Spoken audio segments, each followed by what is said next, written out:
Hi, I'm Danielle, and I'm so glad that you're here because together we're going to work through big stuff.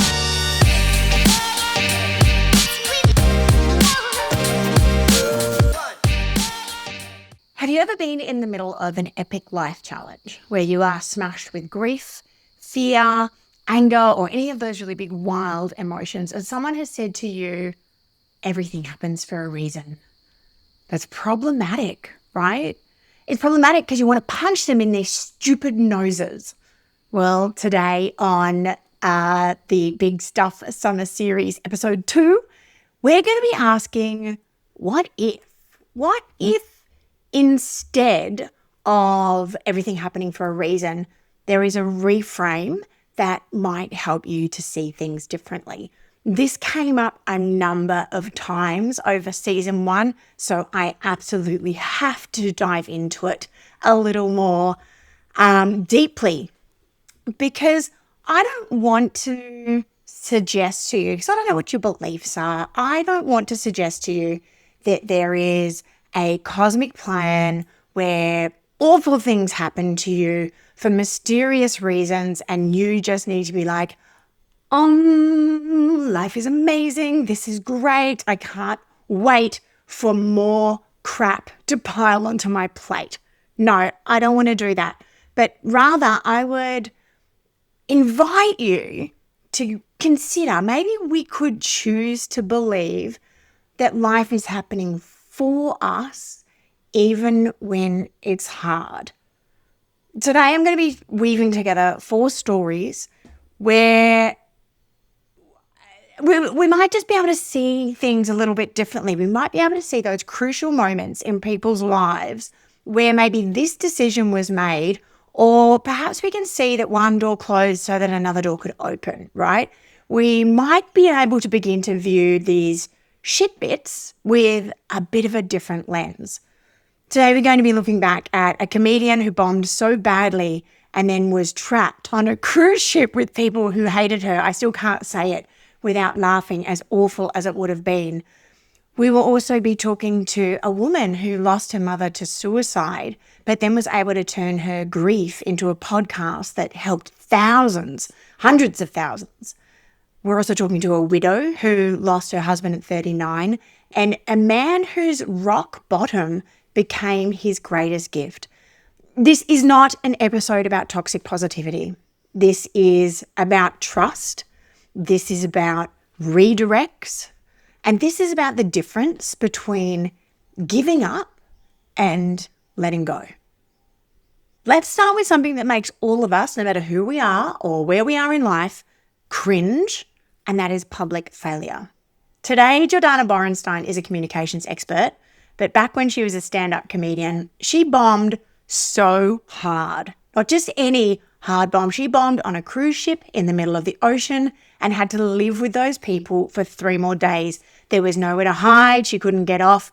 And she delightfully coined that the floating prison of shame. Imagine being on a cruise ship in the middle of the ocean as the comedy act and bombing so hard that an 80-year-old man yells at you to get off the ship. You're trapped together at sea for another few days and there's nowhere to hide. For the rest of the voyage, people are pointing at you near the buffet and saying things like, there she is, that comedian who sucked. My guest today called this the floating prison of shame. Jordana Borenstein is a communication expert, author of The Little Book of Influence, and someone who has bombed spectacularly enough times to figure out resilience on the fly and what actually creates influence. And let me assure you, it is not perfection. She is a former journalist and stand-up comedian turned mentalist and hypnotist, which is a super weird cocktail, but I couldn't love it or love her more. Because what she's discovered is that the thing that we are most afraid of, being seen as we actually are, being humiliated, being judged, is exactly what is blocking us from real connection and owning our true power. I made the most of my time in Silicon Valley. So quick turnaround, very fast. I was like, onto the what can I And that's always been, I think that's my comedy mindset is like, okay, that didn't work. How do I make the best out of this situation? So this didn't go to plan. What's the next best thing that I can create in this moment with these resources right now? And I always do that. Resilience. Based on the tone in your voice, maybe not. No, like I'm trying to, like, what superpower is that? Is it resilience? Is it, what is it? I'm going to say What would you it's a combination of, I think resilience is the outcome. I think creativity is the superpower. Resilience is what I get from it. Because in fact, it's like if you look at the bad date, it's like that could have torn me down. I might have never dated again, but I was like, no. How do I use this to the best possible? That cruise ship alone, that could stop a comedian or a performer in their tracks. That experience was big and weighty and intense enough that I could have gone, I'm not cut out for this. I'm bad at this. Yeah. I don't want to have this experience ever again. I'm going to change careers. Like it's big enough, but there's something, I think it's creativity. Jordana showed us her quick pivot, right? Okay, that didn't work. What's the next best thing that I can create? Not why did this happen to me? Not what's wrong with me? What is the next best thing that I can create with these resources right now? Starting my coaching business, going from journalism into coaching, I had to pivot many times, whether I was pivoting on things like programs that I was going to deliver or I thought that people would want, or even who I thought that I wanted to work with. So there were so many starts, false starts, fails, micro adjustments. I launched programs that I thought would be my next big thing. I thought that I would be this online coaching sensation and my stuff was going to go gangbusters and I was going to make money while I was asleep. It was going to be amazing. But that isn't what happened, not even close. Maybe I launched at the wrong time, or maybe my messaging was wrong, or maybe I just created something that people didn't want at a time where, or at a time where people, I don't know, there was something happening. Maybe it sucked. Who knows? It just didn't go how I hoped or how I predicted. And I didn't ask why me or quit or assume that I had made some epic mistake. It was like, okay, a part of this is not working. What am I going to do next? What am I going to create out of these assets? How am I going to springboard into my next idea? Okay. And I mean, that's something that you get very good at, I think, when you're working in your own business is like those pivots and being able to say, okay, what I had in my head isn't quite working the way that I planned. And you can't just quit. You can't just cry and throw the towel in. You really do need to start to think on your feet and be like, okay, so maybe that is not the direction that I'm supposed to be taking right now. So where do I go from here? And it's not denial. It's not pretending that everything is fine. And it's also not pretending that it doesn't hurt.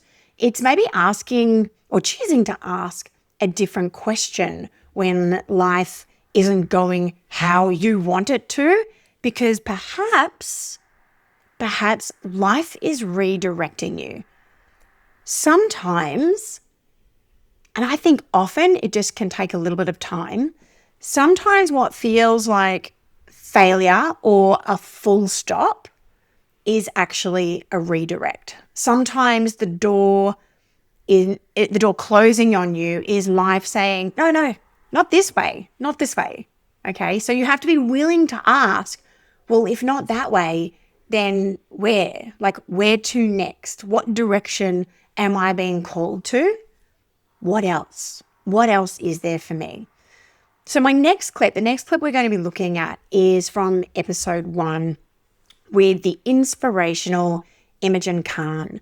Imogen really did ask what else, but after the worst thing imaginable.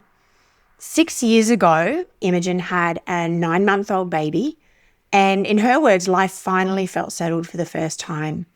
But then her mum died by suicide, suddenly and shockingly, in circumstances so complex I can barely even explain them. So head on over to episode 1 to hear that full, shocking and inspiring story.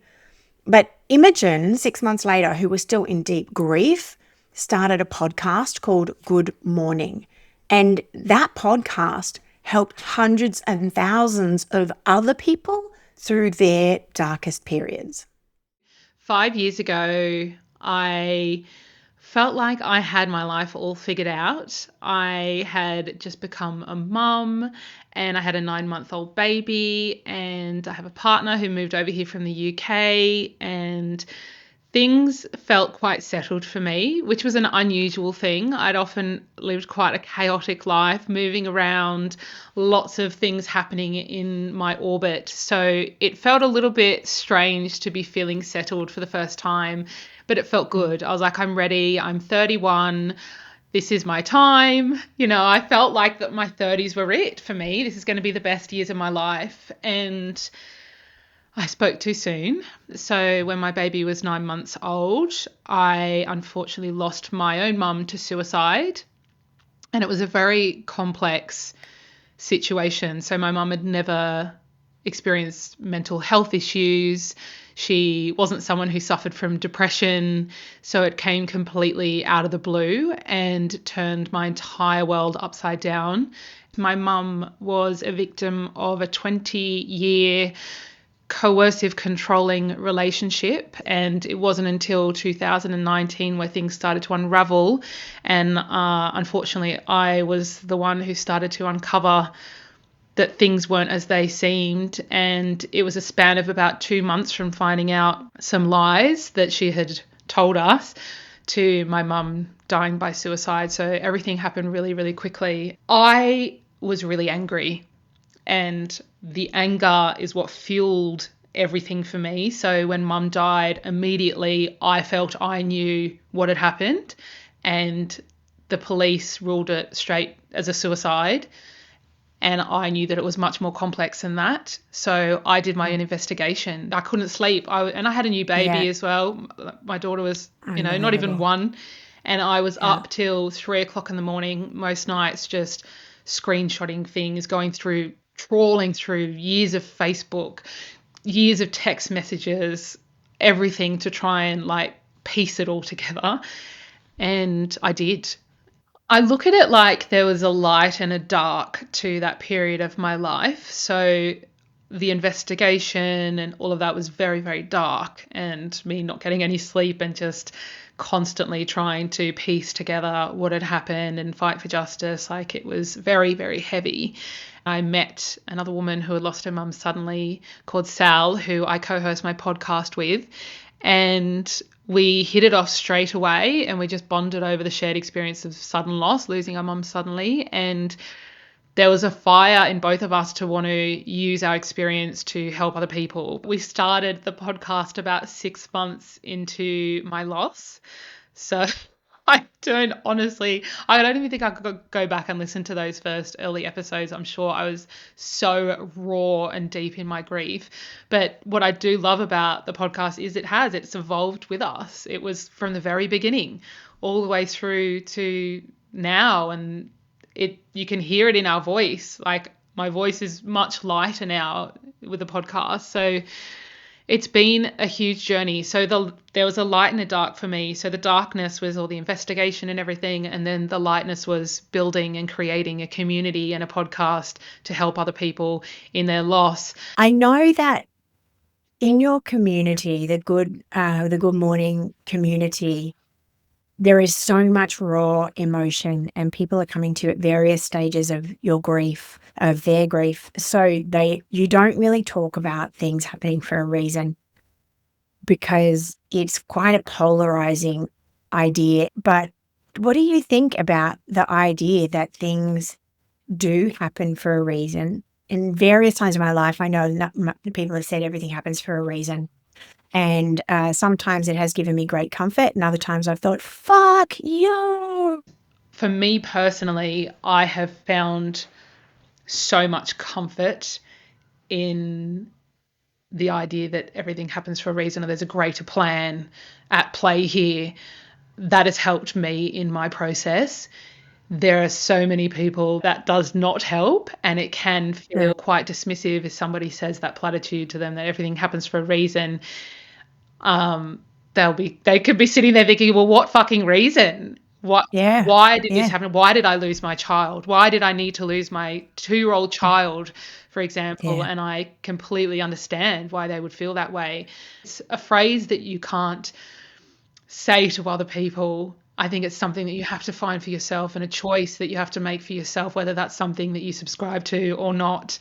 But it's Yeah. definitely something that's brought me a huge amount of comfort. It's something you have to find for yourself. That's what she said. So Imogen lost her mum to suicide with a 9-month-old baby 2 months after discovering all of these lies about her mum's death and 6 months before starting a podcast. And she did that not because she was over it. She wasn't over her grieving. She wasn't over the shock and the trauma of the entire incident, but because she needed to channel all of the grief, the rage, the sorrow, the questioning, the not knowing, the trauma. She needed to make something from it. She needed to make something out of the wreckage. I found myself in a really similar kind of wreckage state after the death of my dad. I had moved to New Zealand with 2 very small children and helped him to die from cancer in his own home. Very, very different circumstances to Imogen's. I'm not comparing grief, or I'm not, it's not a grief competition, okay? But I was questioning everything that I thought I knew about my career in writing or as a journalist. I was questioning who I was as a human because I had just been through this enormous experience of nursing someone to death, witnessing for the first time that transition between this world and the next world and all of the stuff that brings up with it. And I found myself in that sort of wreckage space where I wasn't functioning. I couldn't see a way through it. And when I began to ask, like, what else, what next, what am I going to do? It wasn't with a great idea of becoming a life coach or a great idea of helping anyone else. My initial thought was simply to get off the couch and to help myself. And that is how I ended up going and experiencing kinesiology and finding a curiosity in kinesiology and going to study kinesiology, which led me down the path to neuro-linguistic programming, to hypnotherapy, to positive psychology coaching, which led me to where I am today. And I do often think that my father's death was the redirect that my life actually needed and was where I was supposed to go all along. And that is a really huge thought, because it makes me think, well, if my father hadn't died, would I have not ended up here? Would I have ended up here anyway? Or was that the whole contract between my father and I for our entire existence, that our relationship leading up to that point, the circumstances of that death, everything about it was always, always fated towards leading me to where I am today? In which case, did it happen for a reason? Did it happen for me? And I absolutely believe that it did, but I do not want to spoon feed or try to force anybody into thinking the same way as I do. That is the whole point of this podcast today, so that we can just see a few people hitting these sort of wreckage points, these rock bottom points, these really tough challenges, and how they were able to spin, I suppose, pivot from the difficult stuff into creating something beautiful out of that wreckage. And I imagine, even though the circumstances are different yet again with my mum's death, that I am in a really sort of similar place. I think the wreckage isn't on fire like it was with my dad. The wreckage isn't wrapped around a tree like it was when it was my father. But I am definitely in a place where everything does feel a little bit battered, a little bit bruised, and definitely asking, like, where do we go from here? What is the transition that is happening for me right now? And for me to make something from this experience, like, what does that look like? If I'm to turn all of these things that I'm feeling, this place of my ego stripping away, if I was to turn all of that into something meaningful, what is that? I'm hoping that it's the book that I've written about it, but who knows, right? I don't know. This is the whole thing. There is a level of trust in the universe that has to happen so that we can just keep going. But Imogen said in her clip that the darkness was going through the investigation and then the lightness was creating community. So she had two sides of the coin, if you will. And I mean, life really is two sides of a coin. Sometimes we need two sides of a coin. We need both. We need the polarity. We need the darkness to fuel us and the lightness to save us. But what about when you don't get to choose what happens, okay? And we don't. And this is the thing that makes it so difficult when someone says that everything happens for a reason. Sometimes these things that happen are so painful and so shocking. Sometimes life literally steals something from us. And that's what happened to my next guest. Vashti Whitfield didn't choose to lose her husband, Andy, at 39 years old. She didn't choose to become a solo parent of two small children. But what she did choose was how she was going to frame that experience for herself and for her life. And that choice, changing from this is happening to us to this is happening for us, shifted everything for Vashti.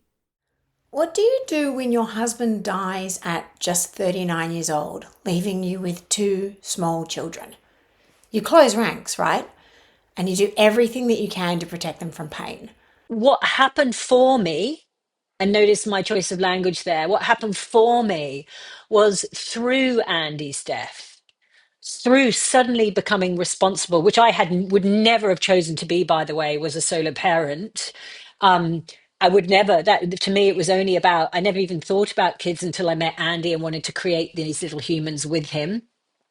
Finding myself suddenly in these extraordinary places, just like the reason that we decided to make the documentary. This is happening to us and this is happening for us because there has to be something in there.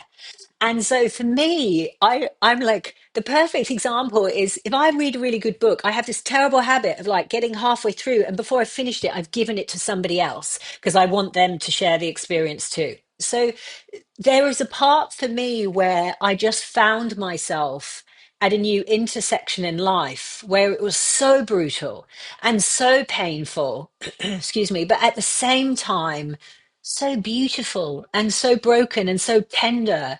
And what it is to share with your little 5-year-old something and to realize that they didn't know they were allowed to miss their dad. You don't just hold that in. For me, it's about how can I repackage this and repurpose this and give it, whether it's through writing, photography, facilitating, grief mentoring, executive coaching. So both of those things can be true. This is happening to us and this is happening for us, not or and. Vashti isn't saying that Andy's death was good. She certainly isn't saying that she's glad it happened. What she's saying is, if this is happening anyway, if this is the direction my life is taking and I have no choice in that, what can I do with it? So can we say now that my mum's death is happening for me? Okay, what does that even mean? I was talking to a friend yesterday and we were talking about all of the residual feelings that are left when there is grief or the loss of a parent or the loss of someone that we love. And sometimes all these feelings come up like, you know, there's grief and there's anger. Obviously there's grief, but there's anger, there is guilt, there are feelings that maybe I could have done something differently and the outcome would have been different. So there's a lot of this sort of second guessing that goes on in the brain. And I have, at this stage, I'm still so far in it that it is very hard for me to say whether this is happening, not whether this is happening for me or not, I do believe that it is, but what is the outcome? Where is it going to go? How is this going to change who I am and how I am in the world, and what the end learning will be that I could only only have through this experience. And I do already think that there are lots of gifts hiding in grief. There is me giving myself permission to take this time to live a more spacious and quiet life rather than be planning my 2026, which is what I would usually be doing at this time of year. I'd be setting myself up to really springboard into the new year and make sure that I had everything planned. But instead, I'm just like, hey, let's just cruise for a bit.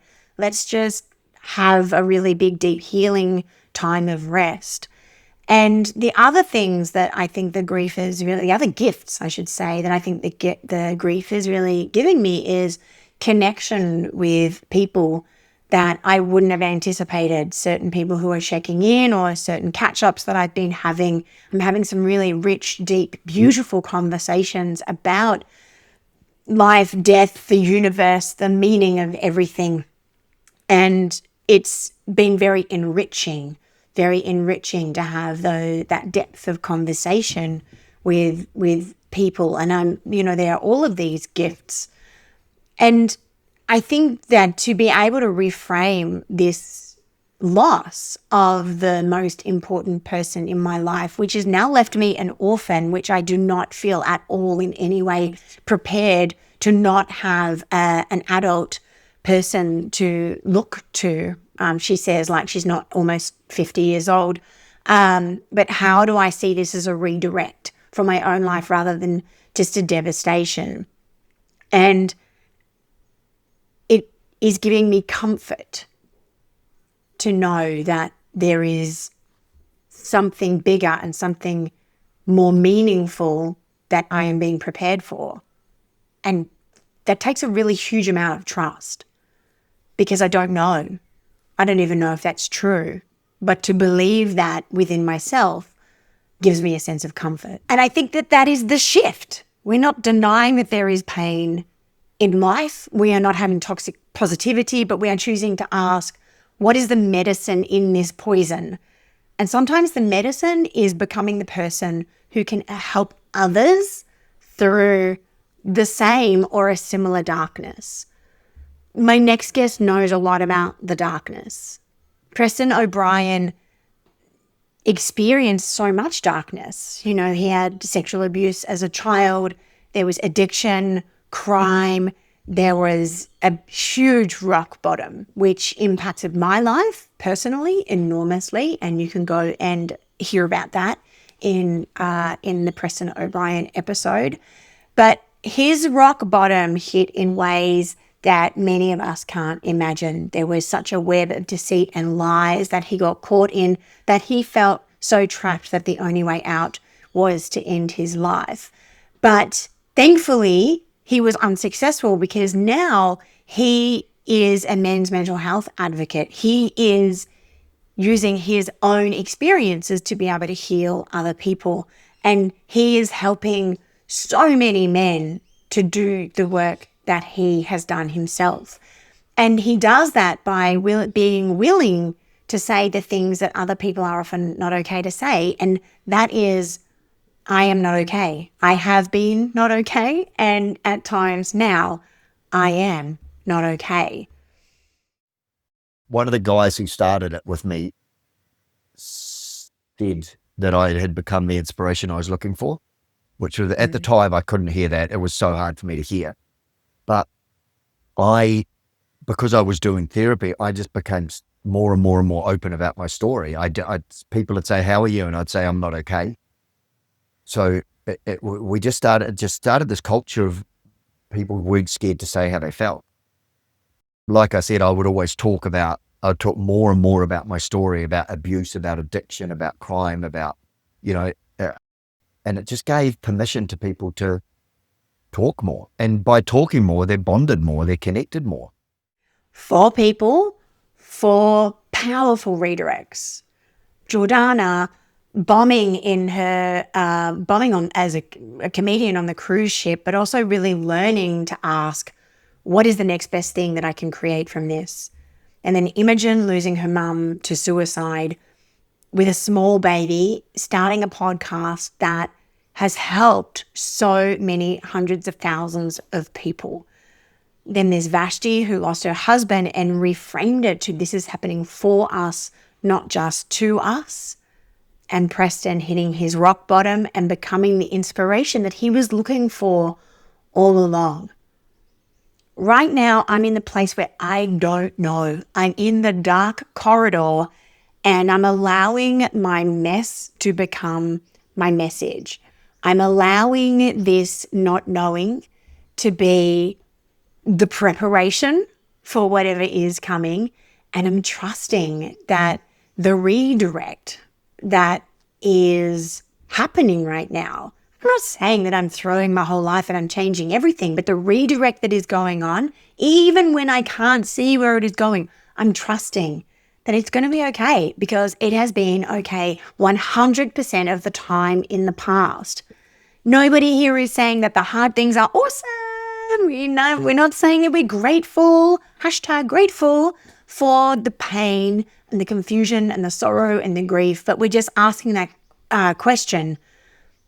What is in this for me? What can I take from this? What magic can I weave from my own pain? What am I being redirected towards? So maybe ask yourself today, like, what are you fighting against in your life? Instead of asking, what is this pushing me towards? What is the medicine in this? Is there a door closing for you right now, which is causing you a lot of pain and sorrow, instead of maybe looking for another door? And I do wholeheartedly believe that you need to take the time to process the feelings. You need to take the time to allow yourself to experience what it is that you are experiencing. But instead of maybe thinking that anything ever is the worst thing that has ever happened to you, asking, what can I do with what's happening? Because things aren't happening to you. Things are always, always happening for you. Not necessarily because there's some grand plan, but I do believe that there is. But you get to choose how you respond to what happens in your life, and you get to choose where you go next. And that's bloody amazing. That feels quite empowering. So I'll leave you with that. I'll see you soon. I hope that you enjoyed listening to this episode of Big Stuff as much as I enjoyed recording it for you. Now, if you did enjoy this episode, it would really help me if you wanted to share it with just one person that you think is going to get something out of it. And also feel free to drop a comment. All of these things really help podcasts to gain more ears, and that's what we're really here for. Also, be sure to subscribe, then you will never miss an episode. If you want to find out more about me, who I am, what I do, then you can go and check me out at daniellecolley.com.au. I'll see you next episode for more big stuff.